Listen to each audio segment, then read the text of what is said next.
Hi, everyone. My name is Mark Behringer. I teach in the history department here at SFA. And I've been asked to provide a brief recording about success in history classes and success in college in general, I think. I'm going to keep it short. I'm going to tell you about 5 things that I think you should keep in mind. I'm assuming that if you're watching this video that you've been less successful than you want to be, particularly in a history course and particularly in a core history course. The state of Texas mandates that you take 6 hours of American history. And they don't do that just because they like historians, trust me. They do that because history is it's an essential component to being a person of learning, which is what you're supposed to be when you leave SFA with a diploma. So I'm going to tell you briefly about some things that I think you should keep in mind to be successful in your history classes and in all your classes, I think. So, number one, talk to your professor. You guys, it matters, okay? It really matters because you're going to get help, you're going to get information, you're going to know more about what they expect. And you know as well as I do that history teachers vary widely in their expectations. So the best thing you can do is get to know them and let them get to know you. Don't be a stranger. Don't assume you know what can be fixed without talking to the professor. You'll do a lot better if you follow that first tip, okay? Talk to the faculty. Second, take advantage of other resources. I'm thinking in particular of SI.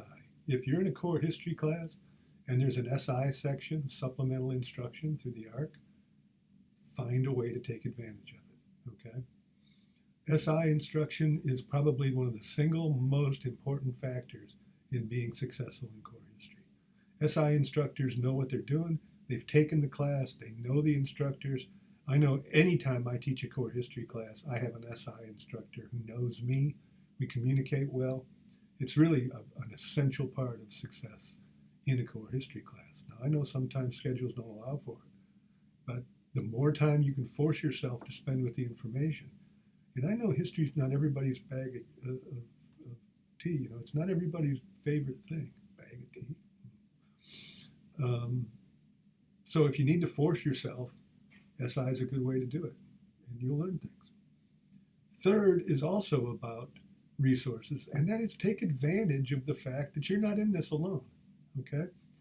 If you're in a face-to-face class, which I hope that you are, then use your classmates, use your colleagues as resources.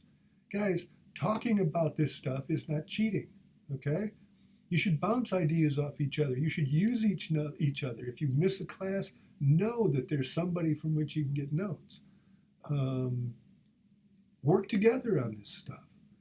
I know because I teach online a lot, and I've found GroupMe to be really successful. As an instructor, I stay away from it because I want students to have a forum through which they can communicate with one another and really help each other out. I would never turn in an essay without having somebody read it before my professor. That's how the world works. You have editors, you have colleagues, you have other eyes that can tell you, hey, look, this doesn't make any sense. Or if you're taking a multiple choice exam or something, get together with some other people and work with each other to do better on this stuff. Resources, guys. You got to take advantage of resources. Faculty, SI, colleagues, okay? So those are the first 3 things.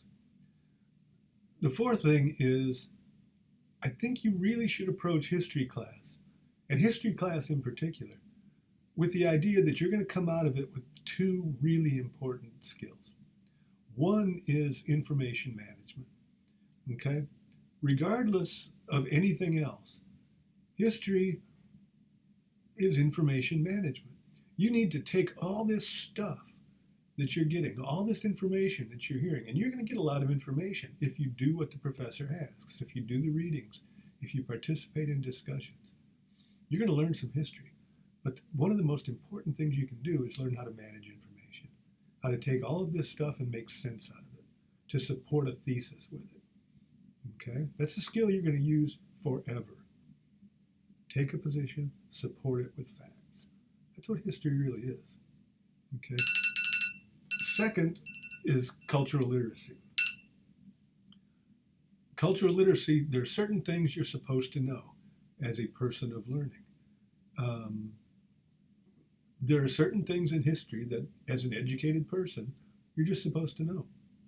It's not about trivia, it's not about rote memorization, it's about being culturally literate. Okay? And finally, the fifth thing, how much do you want it? Okay? Is this really what you want to be doing? I've had a lot of experience, both as an administrator and a faculty member here at SFA. And I think the single most important factor in student success is you knowing why you're doing this. And if this is not the right time for you, go do something else. You gotta want this.